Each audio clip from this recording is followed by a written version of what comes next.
Ang problema lang, yung pondo ko para sa medical assistant, pinutol. Grabe oh. Parang ang sarap magsenador, ano? Para ipaayos to, ano? Ganito ang Pilipinas. Okay lang sana na ganito ang kanilang kalagayan. Kung walang pera ang ating gobyerno. Ang daming sinasabing nawawalang pera ang gobyerno. Pero ganyan ang kalagayan ng mga pasyente, ano? Paano ang nanay mo? Nanay mo? Opo. Na-slide po sa si... Paano ka? Naoperahan na po yan dito last year. Na-infection. Sige na, sige na. Tapos? Ay, kailangan operahan ulit. Tatanggalin yung bakal. Tapos yung... May bakal, tatanggalin. Dito po dalawa. Ibig sabihin, ilang buwan na kayong nakaganyan? Dalawa. 2 months? Magdadalawa na po dito. Kahiga. Hindi kami ina-admit. Hindi ma-operahan si mama. Pag Bakit yung daw? kulang namin na 45. Magkano yung kwentada na dapat bayaran kung maopera siya? 300,000 po yung lahat na. 300,000. Opo, bali yung kulang po, naayos ko na yung iba, bali yung kulang po is 45,000 na lang po. Sinong kausap mo sa loob? Yung doktor po ni mama, si Doc Victoria po, ay ayaw si mama operahan. Alam niya na ang kulang 45,000. Bali, 95 yun. Ngayon, nalakad ko sa DSWD, dinagdagan kami ng 50,000. Ngayon, kulang na lang namin 45,000. Para maoperahan. 2 buwan na kayo dyan. Opo. Kami lang sa pinakamatagal dito. Kayo pinamatan. Saan kayo nangungubeta? Wala. Diyan sa CR ng lahat. Ayaw na Paano siya nalakad? wheelchair po. Mahiram lang po kami dyan sa loob. Pero paano po, nakakalaban naman. Sir, nahirapan na si mama, namamaga yun sa loob, yung na-infection. Wala kami iba mahingian sir na tulong eh. Kasi yung ni mama, walang CPR daw, walang food, kaya hindi kami makahingi ng tulong. Meron na siyang GL. Ang bill, ang kwentada, 300,000. Ang kulang na lang, 45,000 para maopera. Ang gusto, buo. Opo, kasi hindi sa loob sir eh, na kaya nahirapan kami. Sa Pacific po, babayaran. Sa Pacific, halika kapatid. Halika. Pasyente kayo? Sino pasyente nyo? Ha? Na paano? Salamat. Ha? Hindi, yung pasyente nyo. Na paano? Na? Nahulog? Taga saan kayo? Ha? Sibuyan Island? Anak mo? Saan kayo nangungubeta? Diyan kayo natulog? Ilang araw na kayo dito? Grabe naman. Hindi na kayo naliligo? Saan kayo naglalaba? Ate mo, ate. Saan kayo kumakain? Minsan, kayo lang na. Minsan meron, minsan wala. Tumulong Paano yung bata? Wala sa wala pa wala makalakas sa Nakakapayak naman ang kalagayan ng mga kababayan natin. Dok, yung pasyente niya, mother mo? 2 months nang nakahiga doon sa waiting area. Kasi ang estimated amount, Dok, nung director, no? Ay, hindi po. Okay. Dok, yung estimated cost ng operation and everything, 300,000. Ano pa bang operahan sa kanya? 2 hita po. Opo. May bakal na po last year. May bakal na. Dito po kami last year. Na-infection may po. bakal na. Opo. Na-infection. Ngayon, Dok, nakapag-produce na sila ng GL, guarantee letter na 300,000 yon, ang kulang na lang 45. Meron naman po kami mait. Dahil hindi ba kayo nagtito sa social service? Hindi po. Hindi po. Kasi, bawal daw kasi walang CPR. Yung parang maigpit yung kay mama. Kasi kaya nahirapan Ano yung po. CPR? Po, walang FDA po. Ano yung FDA? Hindi po siya. Food and drug na bawal kasi ang gobyerno bumili ng bakal. Pag walang... So, ano ang plano natin sa kanya? Po, kakasuda. Sino po bang attending? Sa Pacific po. Hindi, sino yung doktor niya? Si Doc Victoria po. Victoria. Sa AO po. Ang pinagpaalala, Dok, ng family, kaya pinuntahan ko, considering na may feedback na nagkaroon ng infection, Parang nagkalat. baka mabulok, maputol. Sino po nag-opera sa inyo dito ngayon? Opo, si Doc Corpus po yun, last year. Last year. Parehong nagka-infection. Oh, isa lang po. Bali, papagalingin daw muna, aanin muna ng gamot. Opo. Sabi matatagalan po kami dito. So naka-admit siya ngayon? Hindi po. 2 months kasi na, wala nandun sa kami trabaho. waiting area. Bakit hindi kayo na-admit kung anong gamot na Magmakaawa binigay? na po kami. Wala po binigay. Kaya namamaga po na malalo na po. Investigahan ko sir.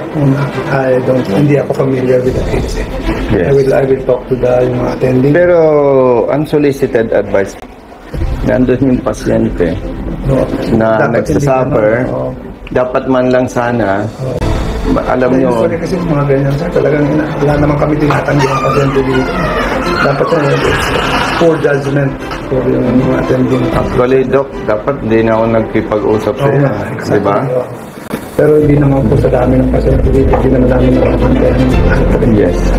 Pero I'll get to the bottom of it. Hindi mali talaga yung yan ay Dami po. hindi dapat yun talaga ang Siguro sana, Doc, if I may suggest, while conducting investigation, at least, kumbaga, hindi man ako doktor, pero ma-check naman natin, kumbaga sa priority, considering na may infection na, at nandun lang nakahiga sa papag, doon sa kahoy. Takloban po kami. Taga Tacloban, Leyte kayo. Opo. saan kayo naka-stay ngayon? Doon lang po kami. Simula. Doon lang, sa may Nagbas kahoy. lang po kami galing sa Tacloban. Nagbas lang po kami galing Tacloban. Tapos, Tapos dito na po kami nag-tir sa upuan. Doon sa upuan, hindi nyo alam, Doc. Baka gusto mo tingnan natin. oh, Kung pwede lang, para masaksihan mo yung Nahirapan po kami sa palagayan. pagkain. Gusto namin magpa-admit. Ayaw naman ng doktor kasi kulang pa daw. Para masali kami sa pagkain. Yung pasyente, Doc, 2 months na. dito. Dito lang kayo. Yan, ganyan. Ano ang sabi ng doktor? Ano ang sabi ng doktor sa inyo?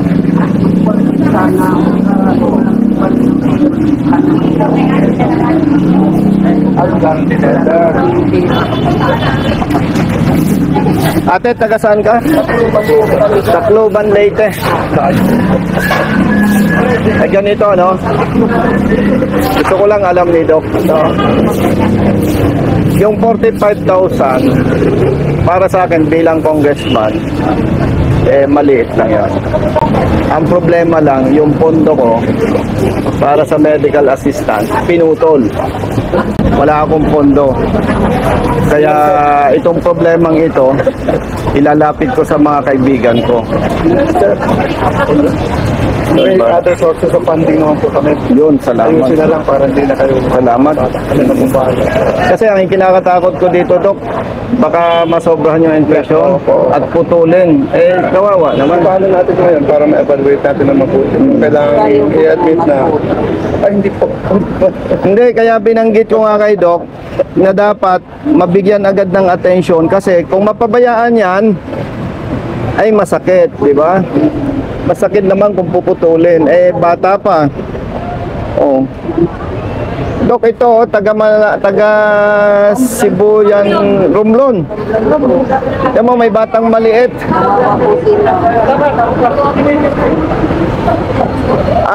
Brother Jerwin, hindi naman tayo namumulitika, no? Pag naupo tayo sa Senado, pa-priority ko ito. Kawawa, Dok, oh. Namin talaga. No?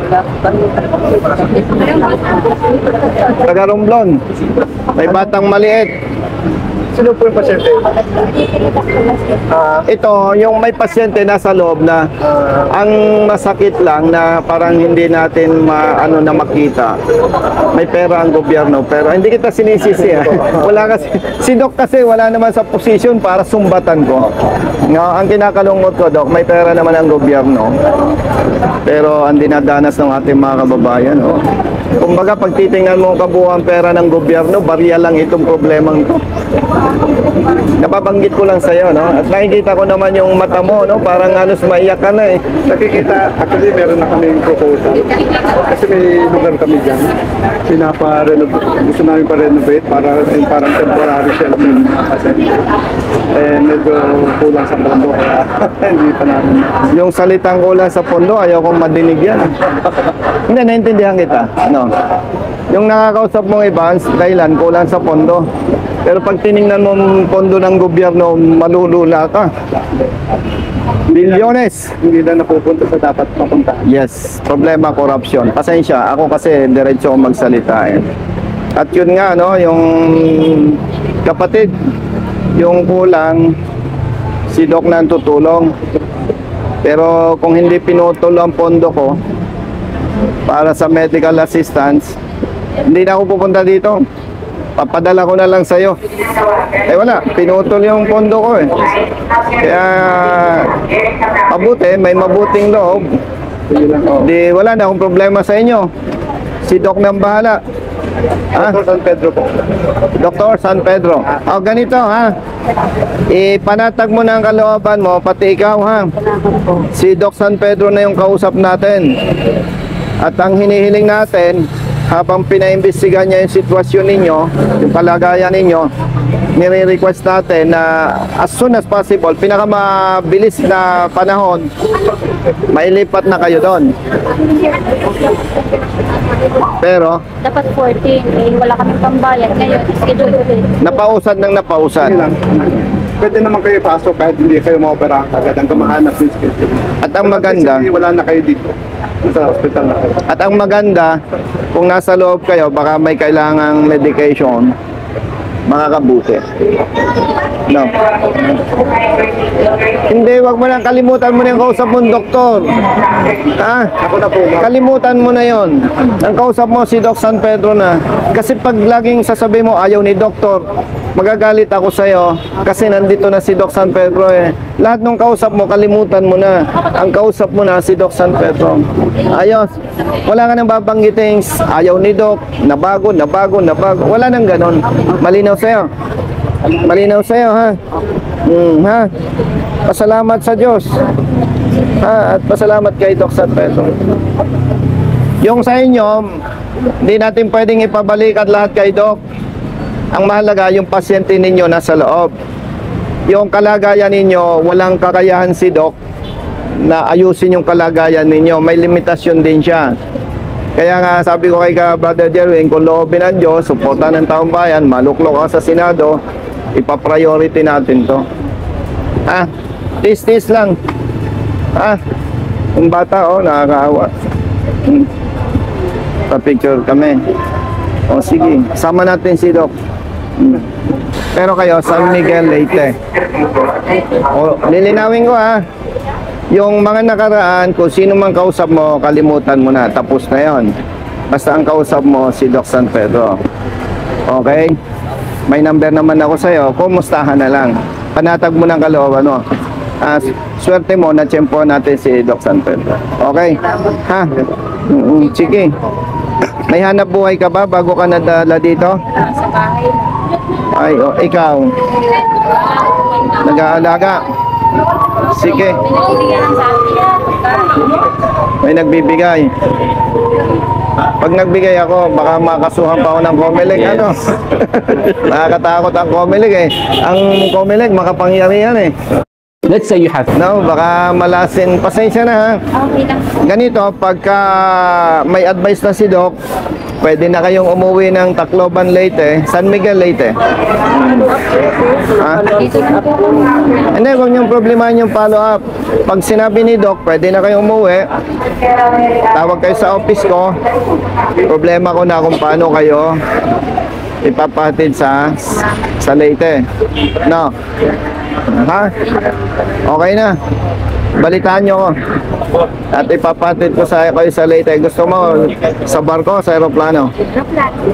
O, sige. Aeroplano. Sige. Tapos na yung mga kapalpakan ha. Si Doc San Pedro ng bala. Doc, salamat. Ingat po kayo. Kasi, ano po ha? I-update ko po kayo.